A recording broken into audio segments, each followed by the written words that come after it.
மீனாட்சி திருக்கல்யாண நிகழ்வின் போது திருமணமான பெண்கள் தாலி கயிறு மாற்றுவது நடைபெற்று கொண்டிருக்கிறது.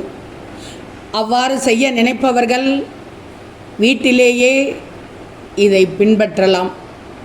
அதிகாலையில் எழுந்து புனித நீராடி தங்களது பழைய தாலி கயிறில் இருக்கும் திருமாங்கல்யத்தை எடுத்து சுத்தம் செய்து கொள்ள வேண்டும். பின்னர் அதை புதிய கயிறில் கோர்க்க வேண்டும். இதன் பிறகு மீனாட்சி அம்மன் புகைப்படத்தின் முன் அதனை வைக்க வேண்டும்.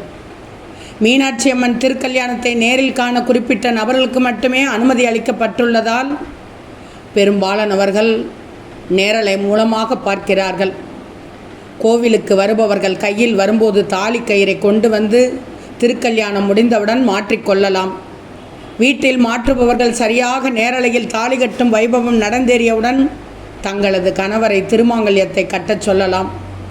ஒருவேளை சூழல் காரணமாக கணவர் வெளியில் சென்றிருந்தால் நீங்களே தாராளமாக தாலி கயிறு மாற்றிக்கொள்ளலாம். மீனாட்சியின் அனுகிரகம் அனைவருக்கும் இந்த காலகட்டத்தில் கிடைக்கும் என்ற நம்பிக்கையாக உள்ளது. உங்களது இல்லறத்தில் நிலவிய குழப்பங்கள், துன்பங்கள், கவலைகள் அனைத்தும் நீங்கி இன்பம் பிறக்கும். தாலி கயிறு மாற்றியவுடன் மீனாட்சி அம்மன் புகைப்படத்தின் முன் ஏதேனும் இனிப்பு ஒன்றை பிரசாதமாக வைத்து வழிபட வேண்டும். பின்னர் அதனை பகிர்ந்து உண்டு ஏதேனும் இருவருக்கு உணவு தானம் செய்ய வேண்டும்.